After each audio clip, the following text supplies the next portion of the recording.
1 नोव्हेंबरपासून सुरू झालेल्या उद्धव बाळासाहेब ठाकरे शिवसेनेचे उपनेते बाळ माने यांच्या रत्नागिरी शहर परिवर्तन पदयात्रेचा 10 नोव्हेंबर रोजी भव्य समारोप झाला. राजवडा येथील श्री देव काशी विश्वेश्वर मंदिरात पदयात्रेची सांगता करण्यात आली आहे. रत्नागिरी शहरातील विविध भागांतील मूलभूत समस्या जाणून घेण्यासाठी आणि नागरिकांशी थेट संवाद साधण्यासाठी बाळ माने यांनी ही पदयात्रा आयोजित केली होती. या पदयात्रेत नागरिकांचा उत्स्फूर्त प्रतिसाद लाभला. अनेकांनी आपल्या अडचणी आणि अपेक्षा थेट मांडल्या.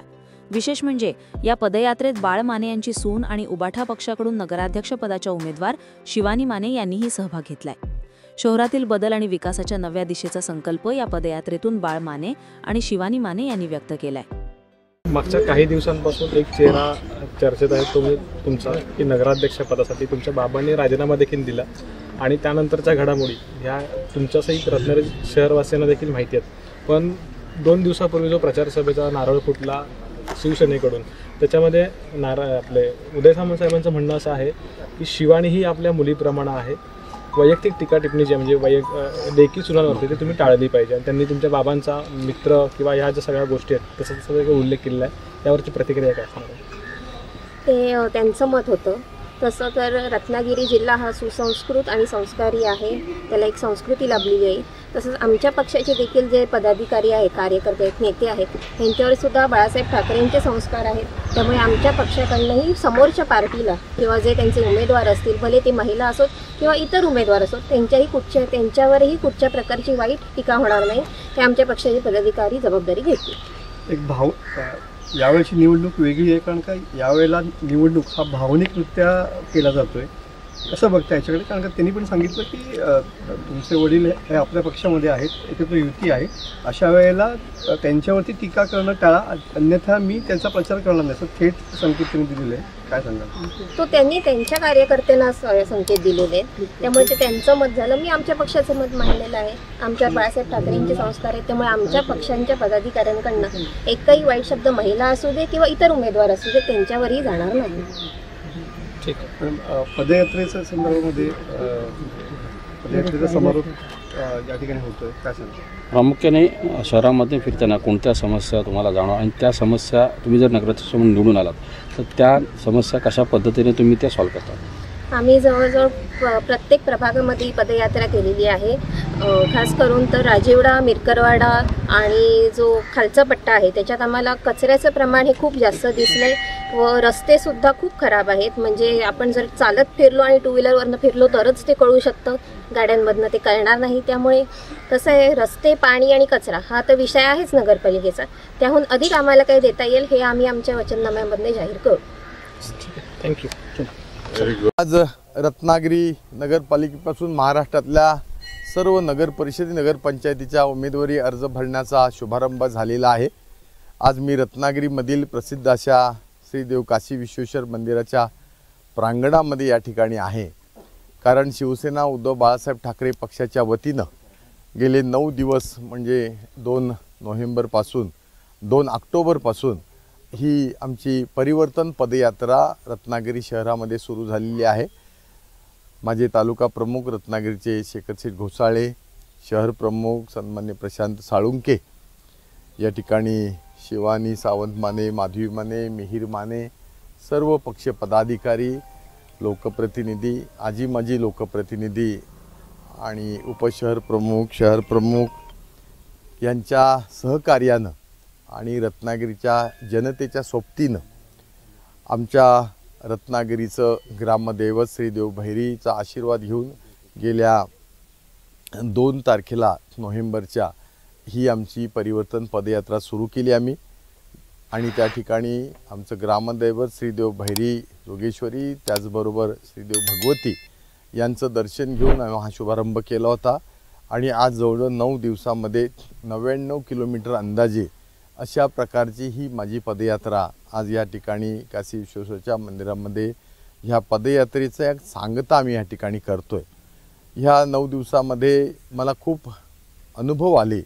विशेष करून 99 किलोमीटरच्या ह्या माझ्या पायी प्रवासामध्ये रत्नागिरीतल्या नागरी सगळ्या सुविधांची दुर्दैवानं पाहण्याची वेळ माझ्यावरती आली. त्याच्यामध्ये प्रामुख्यानं रस्ते असतील, ड्रेनेज सिस्टीम असतील, क्रीडांगणं असतील, उद्यानं असतील, ह्या सगळ्यांची अत्यंत दयनीय परिस्थिती ह्या निमित्तानं पाहिली.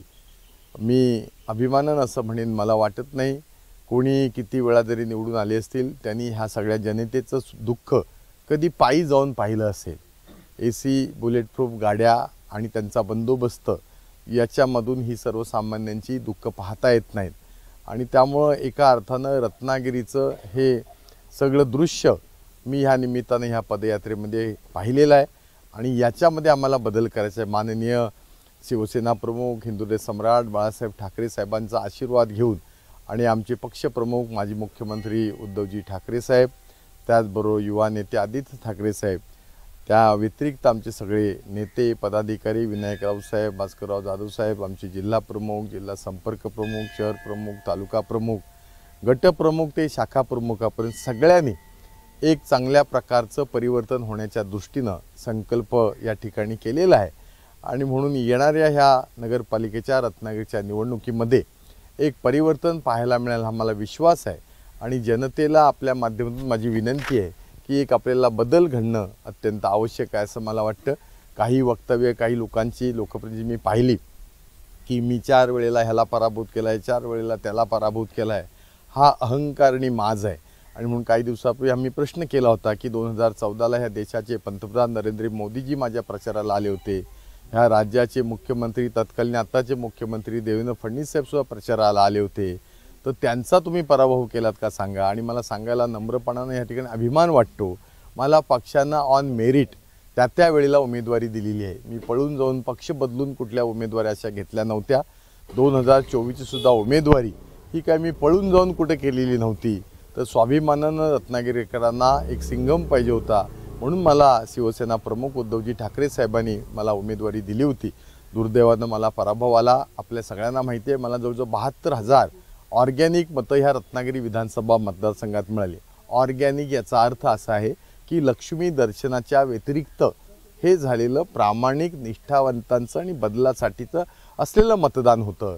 आणि गेल्या 20 वर्षामध्ये जरी मी पराभूत झालो असलो तरी माझ्या मतामध्ये जवळजवळ 25,000 मतांची वाढ झाली.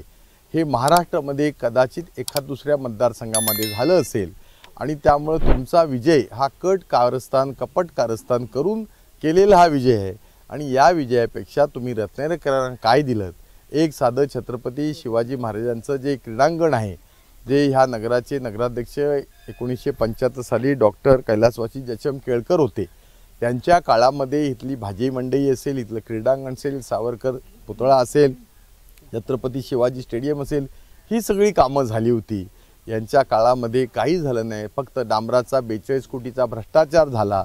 आमचा प्रश्न असा आहे, तुमची जी काय भाषणं ज्या ठिकाणी चालली आहेत त्या ठिकाणी तुमचा बॅलन्स गेला असं मला वाटतो. माझा सवाल आहे, 42 कोटी रुपयाच्या डांबराची चलन रत्नागिरीकरांना तुम्ही दाखवा.